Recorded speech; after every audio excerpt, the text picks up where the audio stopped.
நடிகர் பிரியன், இயக்குனர் பிரியன், யார் உங்களுக்கு ரொம்ப ஃபேவரட்? நடிகர் வேலை தான் ஈஸியாக இருக்குது. தமிழ் பாடலாசிரியர் உருவாக்குறதுக்காக தமிழ் திரைப்படம் உருவாக்கினீங்க.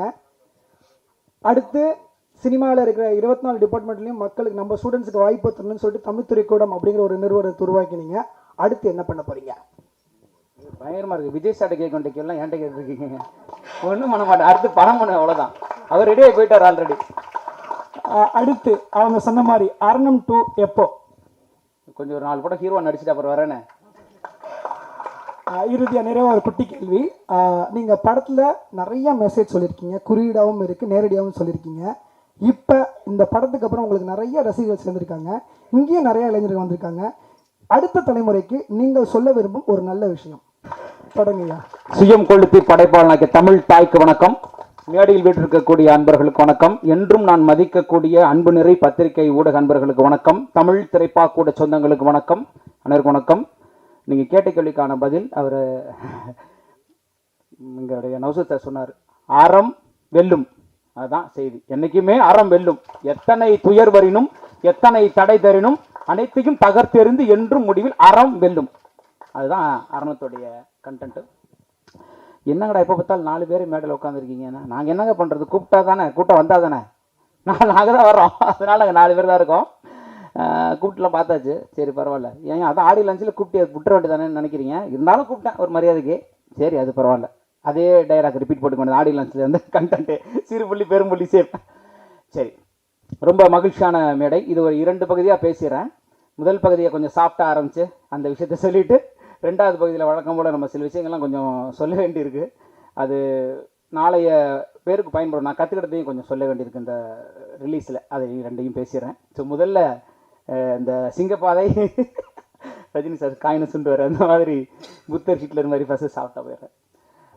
ரொம்ப மகிழ்ச்சிங்க. அரணம் வந்து இதே மேடையில் நான் நின்று ஒரு வார்த்தை சொன்னேன்.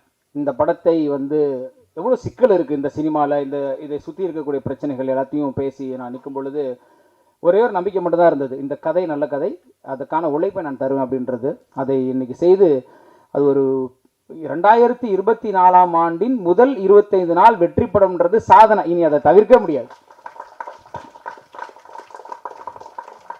இதை உறக்க சொல்ல வேண்டியிருக்கு. ஏன்னா வேறு வழி இல்லை. ஏன்னா அடுத்த வாரத்தில் வந்த பொங்கல் படங்கள்லாம் நாங்கள் ஜெயிச்சோன்னு சொல்லுவாங்க. கண்டிப்பாக அவங்களும் 25 நாள் கொண்டாட வாய்ப்பு இருக்குது. அப்போ இது காணா போய்டும்ல. அப்போ நம்ம செஞ்சதை நம்ம சொல்ல இன்னைக்கு உறக்க கத்தி நாங்கள் இருக்கோம்னு சொல்ல வேண்டிய நிலையில தான் நம்ம இருக்கோம். மற்றவங்க சொல்கிற இடம் வேற, இன்னைக்கு நம்ம சொல்லிக்கணுன்றதுனால தான் இதை வந்து பதிவே செய்தேன் நான். ஏன்னா இல்லாட்டி இது காணா போயிடும். ஏன்னா நாங்கள் ஜனவரி 5 வந்தோம், அவங்களாம் பொங்கலுக்கு வந்தாங்க. எப்படி அடுத்து 25 சக்ஸஸ் மீட்டு, இப்பயே 3-4 நாள் சக்ஸஸ் மீட்லாம் போயிடுச்சுன்னு நினைக்கிறேன். அதனால் இது அழுத்தமாக சொல்லிடணுன்றதுக்காக இந்த பத்திரிகையாளர் சந்திப்போட நோக்கமே. ஏன்னா இது எங்கோ கடைக்கோடியில் இருக்கக்கூடிய ஒரு சிறிய தயாரிப்பாளருக்கு, ஒரு புது இயக்குனருக்கு ஒரு சின்ன நம்பிக்கை இந்த அரணம் வழங்கும். ஜெயிச்சலாம் போல இருக்கு, சாத்தியம்தான் போல இருக்கு, சின்ன படம் பண்ணலாம் போல இருக்கு அப்படின்ற விஷயத்த அது குறித்து நான் விரிவாக பேசுகிறேங்க. ரொம்ப மகிழ்ச்சி. முதல்ல கடகடன்னு நான் எல்லாருக்கும் நன்றியை இந்த தருணத்தில் சொல்லிடுறேன். முதல்ல தமிழ் திரைக்கூடத்தை சார்ந்த தயாரிப்பாளர்களுக்கு என்னுடைய நன்றியை சொல்கிறேன். ஏன்னா வெறும் கதையை மட்டுமே கேட்டு நம்பி அந்த கதையை புரிந்து கொண்டு என்னோடு வந்து கை கொடுத்து நின்ற என்னுடைய தமிழ் திரைக்கூடத்துடைய தயாரிப்பாளர் அத்தனை பேருக்கும் இந்த தருணத்தில் நான் நன்றி தெரிவிச்சுக்கிறேன். நன்றி உங்களுக்கு. அடுத்ததான் என் கூட கை கோர்த்து நின்ற தொழில்நுட்ப கலைஞர்கள் அத்தனை பேருக்கும். ஏன்னா நிறையா போயிடும், உங்களுக்கு எல்லாரையும் சொல்லணும். இதில் நான் எல்லாரையும் சொன்னதாக எடுத்துக்கணும்.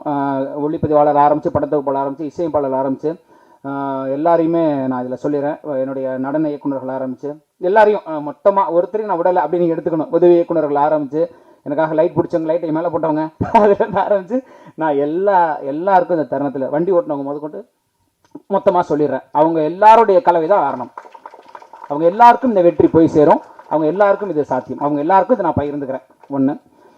2வது வருஷம், அதாவது நான் மேடையிலே பேசினேன். நிறைய பேர் என்கிட்ட கூப்பிட்டு சொன்னாங்க, சார் நீங்கள் திருப்பி அவங்கள பற்றி அழுத்தமாக பேசுங்க சார் அப்படின்னு. என்னென்னா நான் சொன்னது தான், கடைசி நிமிடம் வரைக்கும் ஒரு கதாநாயகி வருவாங்களா அப்படின்னு ஆச்சரியமாக இருக்குது எனக்கு. சின்ன சின்ன நிகழ்ச்சி கூட, அதாவது நான் இந்த ஆடியோ லான்ச்சில் பேசிட்டு போனதுக்கப்புறம் கிட்டத்தட்ட 13 தொலைக்காட்சிகளில் 25 கிட்டத்தட்ட 40 யூடியூப் சேனலுக்கு இன்டர்வியூ கொடுத்துருக்கேன்.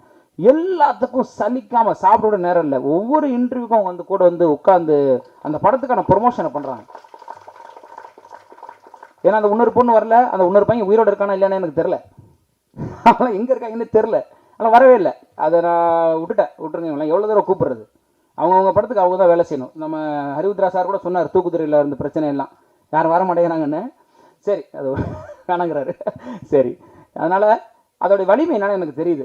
ஒரு லான்ச்சுக்கும் ஒரு சின்ன சின்ன சின்ன சின்ன விஷயத்துக்கும் நாங்கள் தேட்டர் விசிட் போனோம் பாருங்கள், கடைக்கோடி கிராமத்து வரைக்கும் நான் போனேன். அங்கேயும் அவங்க கூட வந்து நின்னாங்க.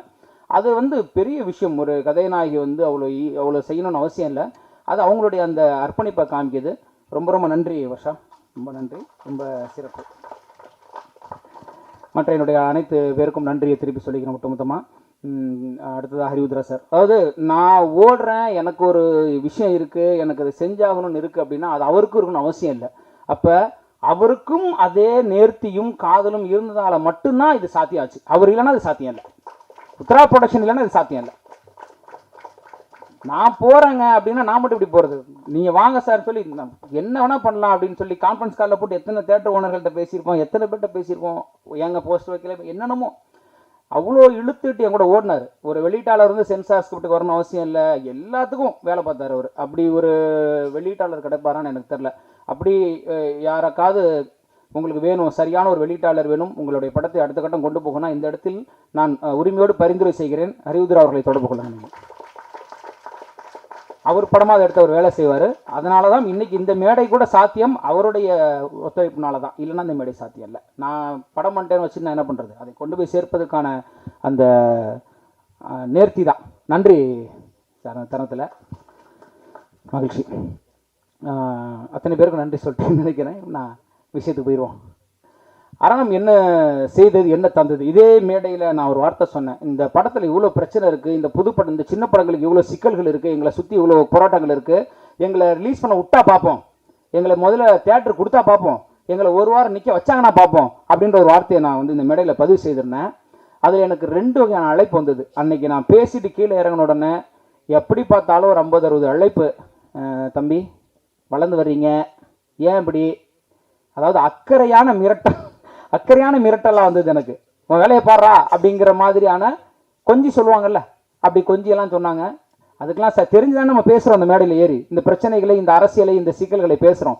அப்போ அதெல்லாம் பரவாயில்லைங்க, நான் அது ஓகேன்னு சிரிச்சுக்கிட்டே அதெல்லாம் எடுத்துக்கிட்டேன். நல்லா இருந்துச்சு அந்த மிரட்டினதெல்லாம். நேராக மிரட்டல, குழந்தைக்கு மருந்து கொடுக்கும்போது நேராக குடிக்கலாம், தேனை தடவி கொடுப்போம். அந்த மாதிரி கொஞ்சம் பார்த்துக்கப்பா, இப்போ தான்ப்பா நீ வர்ற, பாடலாசிரியராக நீங்கள் இருக்கீங்க, ஆனால் நடிகராக இப்போ தான் மேலே வர்றீங்க, எல்லாரையும் பெரிய ஆளெல்லாம் பற்றி சொல்லிட்டு இருக்கீங்க அப்படின்றதெல்லாம் வந்தது.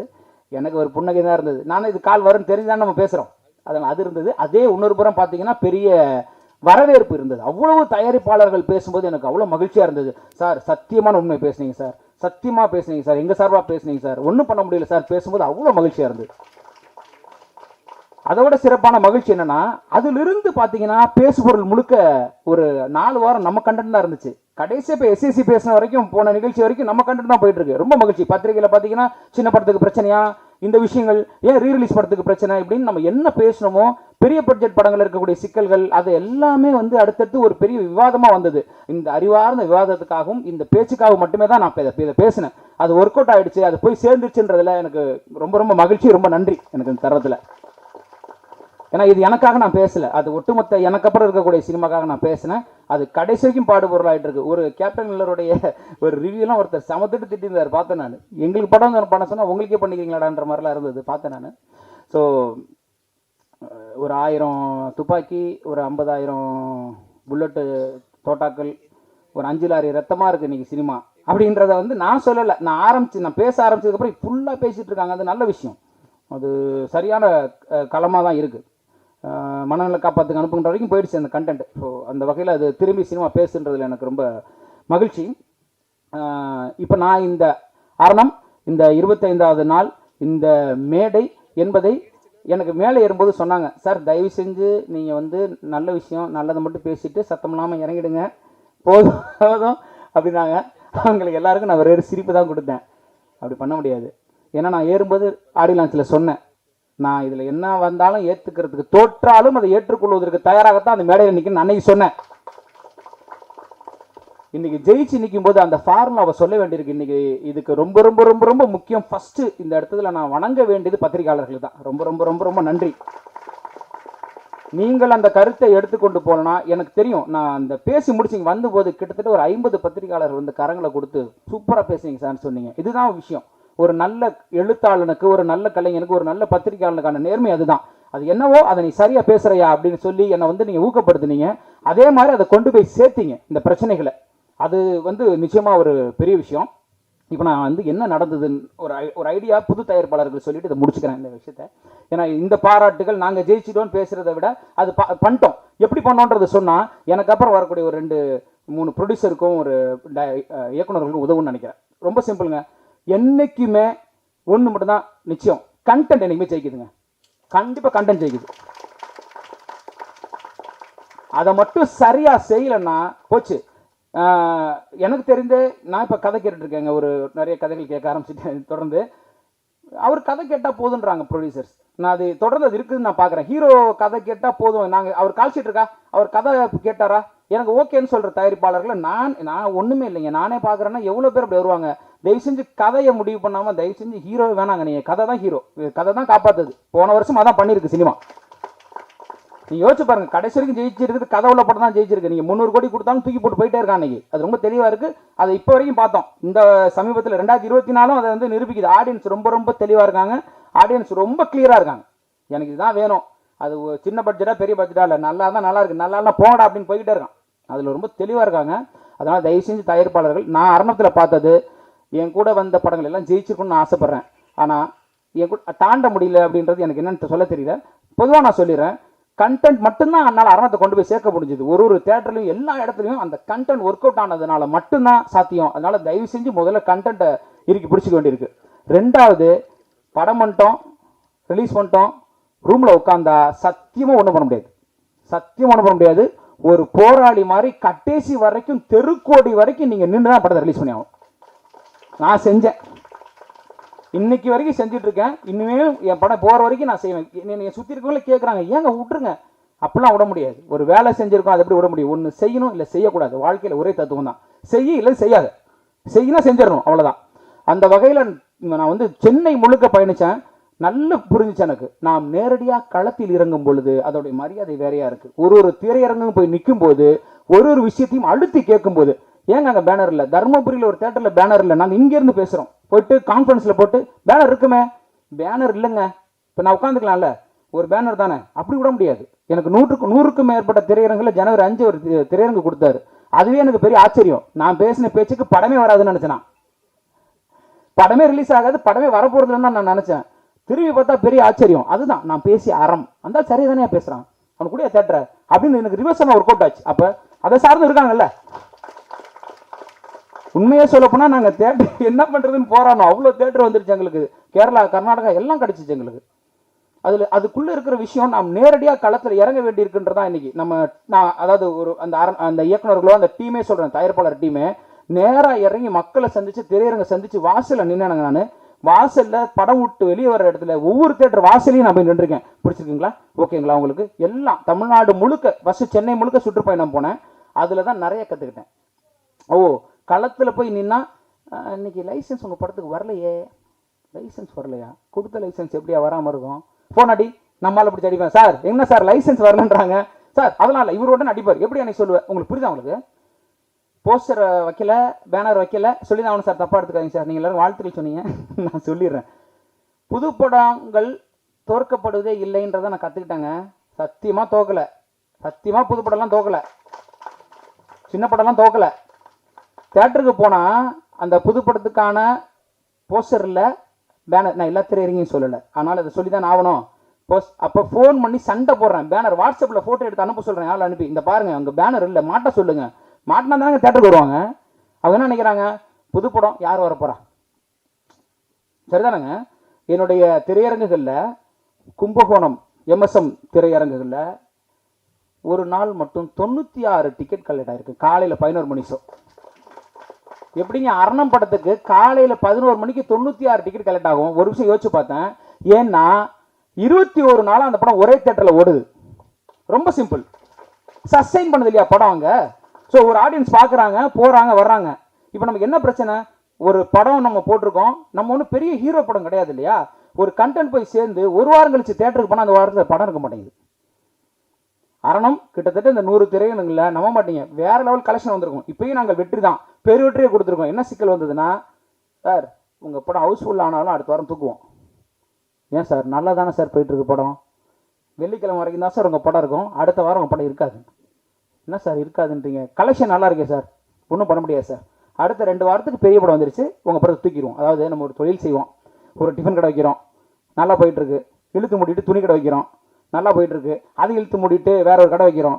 அப்புறம் கடைசியில் நம்ம சொல்கிறோம் ஒரு பிஸ்னஸும் நல்லா நடக்கலைங்க, ஒன்றுமே வியாபாரமே வேலைங்கள்னா பைத்தியக்காரனா இல்லையா? நம்மலாம் நல்லா போயிட்டுருக்கு சினிமாவை யாராவது தூக்குவாங்களா? ஓடிட்டு இருக்க சினிமா தூக்குவானா? இப்போ 100 தேட்டரில் யாரும் பிச்சு கிச்சுலாம் நான் போய் சொல்ல மாட்டேங்க, முன்னாடி நம்ம எப்பவுமே உண்மையை பேசுகிறேன். அந்த 100 திரையரங்குகளில் 40 திரையரங்குக்கு மேலே நல்லா இறங்க ஓடி இருக்கு. ஆனாலும் ஃபர்ஸ்ட் வீக்கில் நல்ல கலெக்ஷன் வந்துட்டு இருந்த படம் 100 சில்லற தேட்டர் அப்படியே உடஞ்சுது. சண்டை போடுறேன், ஏங்க ஒரு நாளைக்கு 50-60 கலெக்ஷன் டிக்கெட் வந்துட்டு இருக்கேங்க, ஏங்க தூக்குறீங்க? நீ ஹவுஸ்ஃபுல்லே ஆனாலும் நாங்கள் தூக்குவோம். அப்போ எத்தனை படங்கள், ஓடிய படங்கள் ஒரு வாரத்துக்கு தூக்கப்பட்டிருக்கோம். உங்களுக்கு இது புரிஞ்சுச்சா? விஷயம் உங்களுக்கு புரிஞ்சுங்களாங்க? அப்போ ஓடின படத்தை தூக்கிட்டு அடுத்த படத்தை போடுறான், ஓடின படத்தை தூக்கிட்டு அடுத்த படத்தை போடுறான். அப்போ ஒரு வாரம் தூக்கி தூக்கி அடுத்த படத்தை போட்டு சின்ன படம் ஓடுறதே இல்லைங்க, படம்லாம் ஓடுறதே இல்லைன்னா இது என்ன மாதிரியான முட்டாள்தனமான ஒரு கான்செப்ட்னு எனக்கு சத்தியமாக புரியலைங்க. அது எப்படி ஓடாது? அப்போ ஒரு வாரம் நீ ஓடினால் ஓடாட்டி தூக்கு, உனக்கு ஒரு வாரம் தான் அடுத்த படம் அடுத்த படம் அடுத்த படம். எங்கேருந்து லாபம் எடுக்க முடியும், எப்படி ஜெயிக்க முடியும்? அதே கும்பகோணம் எனக்கு நிரூபிச்சு கொடுத்துருக்கு. நான் கலெக்ஷன் ரிப்போர்ட் கொடுக்க சொல்கிறேன் அவரை. கும்பகோணம் 21 நாள் நின்று விளையாண்டுருக்கு, ஃபுல் காலை 11 மணி காட்சி எல்லாத்துலேயும் எனக்கு 50-60க்கு மேலே. நான் ஏற்கனவே ஒரு விஷயத்தை முன் வச்சேங்க. இந்த ரீரிலீஸ் படம் கீரமங்கலம் திரையரங்கில் காலை 11 மணிக்கு அரணத்துக்கு காட்சி, 40-45 டிக்கெட் டெய்லி கலெக்ஷன் ஆகுது. மதியம் மாலை இரவு முக்கியமான காட்சி உங்களுக்கு தெரியும், matinee show, first show, night show. Trisha இல்லை நயன்தாரா போட்டு வச்சிருக்காங்க. சரி போட்டிங்க, கும்பல் கூடிருச்சா? 5 பேர் கூட வரலன்னு ஷோ பிரேக். 3 நாளா தேட்டர் மூடி கிடக்கு. நல்லா புரிஞ்சுக்கோங்க, மதியம் ஷோ மூடி கிடக்கு, சாயந்தரம் ஷோ மூடி கிடக்கு, நைட் ஷோ மூடி கிடக்கு. காலையில் ஷோ 40 டிக்கெட், 5 டிக்கெட் கூட வரலன்னு மூடி வச்சிருக்கான் தேட்டர். என்ன கிராம தேட்டரில் திருச்சாலில் நயன்தாரா பார்ப்பனா? ஏற்கனவே அக்வாமன் கதை தான் அது. நான் தேட்டருக்கே பேசுகிறேன், ஏங்க எங்கள் படத்தை 6 மணிக்கு மாற்றி கொடுங்க. ஒரு ஷோ தான் போட்டிருக்கீங்க, 11 மணிக்கு மேலே 6 மணிக்கு மாற்றி கொடுத்தீங்கன்னா 100 டிக்கெட் வரலன்னா நான் பொறுப்பு எடுத்துக்கிறேன்ற வரைக்கும் பேசுகிறேன். போட முடியாது சார், போட முடியாதுங்கிறீங்க, மாற்றி கொடுங்க, டயத்தை மட்டும் மாற்றி கொடுங்க. 100 பேர் வரலன்னா நீ சொன்னியா வரலன்னு என்ன கேளுங்க, நான் கேட்குறேன். அப்படிலாம் மாற்ற முடியாது சார், மூடி தான் வச்சிருக்கீங்க, அப்படி தான் சார் முடியும். இப்போ நீங்கள் சொல்லுங்கள், முதல் நாள் மேடையில் நான் சொன்னேன் சினிமாவை சினிமாக்காரர்களே அழித்து கொண்டிருக்கிறார்கள் சொன்ன உண்மையா இல்லையா? இப்போ சொல்லுங்கள், சாட்சியோட தான் நான் பேசுகிறேன். த்ரிஷாலா நயன்தாரா ஓடலன்னு மூடி வச்ச தேட்டரில் ஓடிட்டு இருக்கிற அரணத்துக்கு 40 டிக்கெட் வந்தாலும் நீ மாற்றி கொடுக்க மாட்டேன்ற அரசியல் என்ன அரசியல்? யார் கையில் இருக்க? இப்போ தேட்டர் ஓனர்கிட்ட கேட்டால் எனக்கு தெரியல சார், அவர்கிட்ட பேசுன்றாங்க, அவர்கிட்ட பேசுனா அவர்கிட்ட பேசுன்றாங்க. அது எங்கேயோ போய் ஏதோ ஒரு முட்டுச்சந்தை போய் நிற்கிது. உங்களுக்கு புரியுதுங்களா? இதுக்குள்ள இந்த இந்த இறங்கி வேலை செய்ய வேண்டியிருக்கு, சண்டை போட வேண்டியிருக்கு. ஏன்னா இப்போ நான் இப்பயும் பேசிட்டு இருக்கிறது நான் அரணங்க ஜெயிச்சுட்டேங்க போங்க நான் உட்காந்துக்கலாம் இல்லை. விஷால் ஒரு வார்த்தை பேசினார், 4 கோடி கீழே படம் பண்ணாதீங்க, எல்லா ப்ரொடியூசரும் 1 கோடி போயிருங்கன்னாரு. அதை விட ஒரு பைத்தியக்காரத்தனமான ஒரு பதில் சத்தியமா கிடையாது. என் இடத்துல குப்பை இருக்கு, அழுக்கு இருக்குன்னா இடத்த காலி பண்ணிட்டு போவேனா, இடத்த சுத்தம் பண்ணுவேனா? எவன் இடத்தை சுத்தம் பண்ணி அதை கோவிலாக மாற்றுகிறானோ அவன் தான் மேன்மையாளன். இங்க குப்பை இருக்கு நடத்த வீட்டுக்கு போயிடுவேன், அங்க குப்பை நடத்த வீட்டுக்கு போயிடு, நாளைக்கு ஒன்னே தூக்கி வெளியே போடுவான். எங்க போனி? தான் வாங்கி உண்ணுகிற சோறுக்கு உண்மையா இருக்கணுமா இல்லையா? சினிமா பண்ணாத, வீட்டுக்கு போயிடு, 2 வருஷம் கழிச்சு வராத, வீட்டுக்கு போயிடு. அந்த காசை வேற இன்வெஸ்ட் பண்ணுன்னா நீ எப்படியே சினிமா பண்ற? என்ன நியாயம் அது? எந்த வகையில சொல்ல முடியும் அந்த வார்த்தையை? தலையில ஃபேன் விழுந்துரும், படுத்து தூங்க முடியுமா? தூங்காம இருக்க முடியுமா? ரோட்ல போனா வண்டிலாம் இடிச்சிடும், ரோட்ல போகாம இருக்க முடியுமா? சினிமால பிரச்சனை இருக்குதான் செய்யும். சினிமா பிரச்சனையை சரி செய்து அதை மேம்படுத்துவதுதான் நம்மளோட நோக்கம். எனக்கே வழினா, நான் ஒரு பாடல் ஆசிரியனா கமிட் பண்ணியிருந்த 3 படத்தோட ப்ரொடியூசர் ஆபீஸை முடிக்க போயிட்டாங்க. நல்லா வச்சு பாருங்க, 3 ப்ரொடியூசர்ஸ் ஆபீஸை முடிக்க போயிட்டாங்க. ஏன்னா அவரு சொல்றாருப்பா உண்மையாக சினிமா பண்ணணும்னு வரும்போது அவன் பயந்துட்டு தான் வரான். இது காசு வருமா என்னன்னு தெரியல, ஏதோ பேர் கிடைக்கணும். இது சொன்னதுக்கு அப்புறமா எனக்கு பாட்டு போச்சு. நான் ஒரு சின்ன புள்ளி பாட்டுல. அப்ப யோசிச்சு பாருங்க, அதுல எத்தனை நல்ல படங்கள் தோற்று இருக்கும். அதுல ஒரு கிடா இருந்திருக்கும்ல, அதுல ஒரு அயோத்தி இருந்திருக்கும்ல, அதுல ஒரு லவ் டுடே இருந்திருக்கும்ல. அந்த டைரக்டர் ரோட்ட நிக்கிறான்ல, இவர் பேசிட்டு போயிட்டாப்ல. அப்படி பண்ணக்கூடாது. ஏன்னா அது சாத்தியம் தான் நான் பேசிட்டு இருக்கேன். அந்த பிரச்சனையை களைவதற்கு வாய்ப்பு இருக்குன்னு பேசுறேன். தயவு செய்து என்னுடைய அன்பு நேரை புதிய தயாரிப்பாளர்கள், தயவு செய்து நீங்கள் தயங்கவே வேணாம். நான் இந்த மேடையில சாட்சி வச்சுட்டு சொல்றேன், அரண் என்கிற 25 நாள் முடிச்ச படத்தை வச்சுட்டு சொல்றேன், படம் பண்ணுவாங்க. நீங்க தயவு செஞ்சு சினிமா பண்ணுவாங்க. நல்ல கான்செப்ட், நல்ல கதையை மட்டும் தேர்வு செய்யுங்க. ஆனா கடைசி நிமிஷம் வரைக்கும் நீங்க தெருவில் நின்று சண்டை போடுறதுக்கான தைரியமும் திமிரும் உங்களுக்கு இருக்கணும். அது மட்டும் நீங்க வச்சுட்டு சினிமா பண்ணுங்க. எப்படி உங்களுக்கு சினிமா தோக்குறீங்க நான் பாக்குறேன். சாத்தியமே கிடையாது. இறங்கி நாம் போராட வேண்டியிருக்கு. செஞ்சா நடக்கும். சண்டை போடணும். நம் உரிமையை நாம் சண்டை போட இடத்துல தான் இன்னைக்கு இருக்கோம். இந்த அரசியல், இந்த சிக்கல், இந்த பிரச்சனை பேசப்பட்டாச்சு, இனியும் பேசப்படும். இப்பயும் சொல்றேன், அரணம் முடிஞ்சிருச்சு. அடுத்த படம் இதனால எனக்கு கிடைக்கலான்னு பரவாயில்ல, அடுத்த படம் எனக்கு நடிக்க வாய்ப்பு கொடுக்கலான்னு பரவாயில்ல, அடுத்த படம் நீ பண்ணவே கூடாதா போடான்னு என்னை துரத்தினாலும் பரவாயில்ல, நான் பேசுவேன். நான் எனக்கு தவிர எனக்கு பின் வரக்கூடிய தயாரிப்பாளருக்காகவும் எனக்கு பின் இருக்கக்கூடிய இந்த சினிமா நல்லா இருக்காக நான் பேசிட்டே இருப்பேன். இப்பயும் சொல்றேன், சின்ன படங்கள் தோற்கவில்லை, தோற்கடிக்கப்படுகிறது. நீ 3 வாரம் கும்பகோணம் எம்எஸ்ல நிறுத்தின அரணத்தால கலை பண்ண முடியுதுன்னா என் படம் 100 தேட்டர் நின்றுனா என்ன நடந்திருக்கும்? இவ்வளவுதான் சாட்சி. ஒரு படம் சாட்சி, எனக்கு ஒரு தேட்டர் சாட்சி. என் படத்தை அத்தனை தேட்டரையும் நிறுத்தி இருந்தா கலெக்ஷன் ஆகலையா நீங்க தூக்கிடுங்க, கேட்கவே வேணாம். கலெக்ஷன் ஆகிற தேட்டர்ல இருந்து உங்களை யார் படத்தை தூக்க சொல்றா? ஓடிட்டு இருக்கிற தேட்டர்ல இருந்து என் படத்தை தூக்குறீங்க, கலெக்ஷன் ஆகிற தேட்டர் என் படத்தை தூக்குறீங்க. அப்ப அந்த 50 தேட்டர்லையும் எனக்கு அந்த 100 தேட்டர் எனக்கு கண்டினியூ ஆயிருந்ததுன்னா எனக்கு என்னோட கலெக்ஷன் என்னவா இருந்திருக்கும்? என்னை நம்பி ஒரு 50 பேர் நடிச்சிருக்காங்க, ஒரு 50 பேருக்கு நான் வாய்ப்பு கொடுத்துருக்கேன். அத்தனை புது கலைஞர்களுக்கான வாழ்க்கை அமைஞ்சிருக்கும். என் தயாரிப்பாளர் நல்லா இருந்திருப்பான், இன்னொரு 10 படம் வந்திருக்கும். இப்பயும் நான் ஜெயிச்சு தான் இருக்கேன். நான் பெரிய காசை சொல்றேன், பெரிய காசு இதில் இருக்குன்னு சொல்றேன். இன்னைக்கும் 3வது, இன்னைக்கு நான் எப்படி உங்களுக்கு சொல்றேங்க, அரணம் 25 இன்னைக்கு அரணம் 30வது நாள். நான் எப்படி நான் 30 கொண்டாடணும்? இன்னைக்கு 30வது நாள். இன்னைக்கும் தேட்டர் ஓடிட்டு தான் இருக்கேன். என் படம் நாளையிலேருந்து தேட்டர் இன்க்ரீஸ் ஆகுது. எனக்கு அவர் 50 எனக்கு சொல்றாரு, அது எனக்கு தெரியாது. நான் அது போற வரைக்கும் நான் உழைப்பேன். நான் நேராக பேசுறேன், போஸ்டர் ஒட்டியாச்சான்னு கேட்குறேன், களத்தில் நிற்கிறாங்களா பசங்க கேட்குறேன், தேட்டர் ஒன்று ரெஸ்பான்ஸ் பண்ணுறாங்க. ஏய் இவன் விடமாட்டான் போல இருக்கியா, நம்ம வந்து படத்தை வாங்கிட்டு இல்லை போஸ்டரை தூக்கி சுருட்டி மூலையில் போட்டு கையை கட்டி படுத்துருவோம்னா ஒருத்தன் ஃபோன் பண்ணுறானே, போஸ்டர் ஓடிட்டியா, பேனரை மாட்டினியா, ஆள் 10 பேர் 20 பேர் வருவான், நீ டிக்கெட் போடு, ஏன் படத்தை போட மாட்டேற அப்படின்னு சண்டை போடுறாங்க போது வேலை நடக்குது இல்லை? அப்போ நான் படம் எடுத்தால் போதாது, இறங்கி வேலை செய்யணும். அப்படி இறங்கி வேலை செய்ததோடைய சாட்சி தான் அரணம். இந்த வெற்றி அதுதான் தீர்மானிக்குது. அதனால தயவு செய்து இந்த அரணம் படத்தை சாட்சியாக வைத்துக்கொண்டு என்னுடைய புதிய தயாரிப்பாளர்கள், என்னுடைய புதிய இயக்குநர்கள், அந்த டீம் தயவு செய்து அவர் விசால் சொன்னதெல்லாம் தூக்கி குப்பையில போட்டுட்டு தயவு செஞ்சு படம் பண்ண வாங்க அப்படின்னு நான் கேட்டுக்கிறேன். இந்த இடத்துல 2 கண்டிஷன் அப்ளை தான். அதுல 1, நெருப்பு மாதிரி ஒரு ஸ்கிரிப்ட் இருக்கணும், நல்ல கதை இருக்கணும். 2வது, அதை தூக்கி தலையில வச்சுக்கிட்டு ஓடுறதுக்கான திமிரும் தைரியமும் உங்களுக்கு மட்டும் இருந்துட்டா நிச்சயமாக எல்லா படமும் ஜெயிக்கும். அந்த வகையில இன்று அரணம் அதற்கான அடையாளமாய் சாட்சியாய் நிற்கிறது. அவ்வளவுதான். ஒரு உழைப்பும் கண்டென்ட்டும் இருந்தால் இது சாத்தியம்ன்ற ஒரு விஷயத்தை அரணம் வந்து செய்து கொடுத்திருக்கு. மீண்டும் மீண்டும் உறக்க சொல்லிக்கிட்டு தான் இருப்பேன். இது 2024 முதல் 25 நாள் வெற்றி படம். அதை நான் சொல்லிட்டே தான் இருப்பேன். நான் சொல்லலைன்னா நீங்க வேற படத்தை சொல்லிடுவீங்கன்றதுனால சொல்லிட்டே இருப்பேன். ரொம்ப ரொம்ப மகிழ்ச்சி. என்னுடைய மரியாதைக்குரிய என்னுடைய பத்திரிகையாளர்களுக்கு ரொம்ப ரொம்ப நன்றி. இந்த கிட்டத்தட்ட நான் 4 தடவை மேலே பத்திரிகை வந்துட்டேன். கேட்கல, ஏன் அந்த வந்துகிட்டே இருக்காரு, நீங்க சத்தியமா கேட்கல. ஒவ்வொரு முறையும் அரவணைக்கிறீங்க. நான் வந்து இறங்கி வரும்போது அவ்வளவு பாசம் தரீங்க. ஒரு எழுத்தாளனை, ஒரு சக எழுத்தாளன் கொண்டாடுவது எனக்கு ரொம்ப ரொம்ப மகிழ்ச்சியா இருக்கு, ரொம்ப மகிழ்ச்சியா இருக்கு. எவ்வளவோ பேர் சொன்னீங்க, நீங்க சொன்னது உண்மைங்க. பத்திரிகையாளரே கை கொடுத்தாங்க. நீங்க சொன்ன மாதிரி 1 லட்சம் கண்டுபிடிக்க முடியலங்க. எவ்வளவு நேர்மையா இருக்காங்க பாருங்க, எவ்வளவு அன்போடு இருக்காங்க பாருங்க. ஒரு கலைஞன் பேசுகிற உண்மையை கொண்டு போய் சேர்க்கிறாங்க பாருங்க. என் படத்துக்கு எந்த ப்ரமோஷன் இல்லைங்க. இப்பயும் சொல்றேன், அரணம் படத்துக்கு நான் ஏற்கனவே சொன்னதான், பெரிய நடிகை கிடையாது, பெரிய தயாரிப்பாளர்கள் கிடையாது, பெரிய டெக்னீஷியன் டீம் கிடையாது. என் கூட பத்திரிகையாளர்கள் நீங்க இருந்தீங்க, அதுதான் உண்மை. சொன்னதை கொண்டு போய் சேர்த்தீங்க. முதல்ல நம்ம சொன்னது சேரணும்ல. அதற்கப்புறமா என்னுடைய தமிழ் திரைப்பட அன்பர்களுக்கு நான் பெருத்த நன்றியை சொல்கிறேன். ஒரு பாடலாசிரியர் பயிற்சியில் ஒரு அமைப்பை உருவாக்கி அதன் வழியாக நான் தான் பாட்டு எழுத கற்றுக்கிட்டு வந்தேன், சம்பாதிக்கிறேன். 10வது ஒரு 10 பேர் உருவாக்கணும்னு ஒரு விஷயத்தை செஞ்சு நீங்கள் படம் பண்ணுங்கன்னு சொல்லி இன்னைக்கு அவங்களுக்கான வாய்ப்புகளை உருவாக்கி ஒரு ஏரியாலையும் நான் அந்த போஸ்டரை போய் பார்த்தது, அந்த லைசன்ஸுக்கு சண்டை போட்டதெல்லாம் என் பசங்க தான். இந்த இடத்துல என் பசங்களுக்கு நான் என் மனதாருடைய நன்றியை இந்த இடத்துல நான் தெரிவிச்சுக்கிறேன். என் தொழில்நுட்ப கலைஞர் எல்லாருக்கும் நன்றி.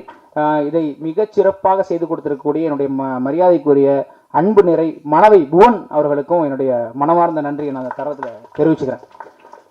கூட நின்னாப்புல கடைசி வரைக்கும் எந்த எதிர்பார்ப்பும் இல்லாமல் அவர் நிற்கிறாப்புல. எனக்கு தெரியும், எந்த எதிர்பார்ப்பும் கிடையாது. அண்ணே வாங்கண்ணே ஜெயிக்கணும், நீங்கள் ஜெயிக்கணும், வாங்கண்ணே செய்வோண்ணே அப்படின்னு சொல்லி ஒரு எளிய கலைஞனை மேலேற்றி வச்சிருக்கீங்க. ஒரு எளிய கலைஞனுக்கு ஒரு அங்கீகாரம் கொடுத்துருக்கீங்க. ஒரு எளிய கலைஞனுக்கான வாய்ப்பை கொடுத்துருக்கீங்க. இது இப்போ நான் இன்னும் மேலே ஏற இதை நான் இன்னும் உறக்க பேசுவேன், இன்னும் இந்த அறம் பேசுவேன், இன்னும் இதில் இருக்கக்கூடிய பிரச்சனையை பேசிட்டு தான் இருப்பேன். என்னை வீழ்த்தினாலும் என்னை நிறுத்தினாலும் என் நிலை இதுவாக தான் இருக்கும். என் தமிழ் எனக்கு அதைத்தான் தந்திருக்கிறது. நான் வாழ்ந்தாலும் வீழ்ந்தாலும் என்னுடைய இனம், என்னுடைய மொழி, என்னுடைய உணர்வு மாறப்போவதில்லை. அந்த வகையில் கடைசி வரை இந்த சினிமாவை நான் நேசிக்கிறேன். அந்த சினிமா நல்லா இருக்கும்னு நான் நினைக்கிறேன். அந்த நல்லா இருக்கிறதுக்காக நான் என்ன வேணா செய்வேன்.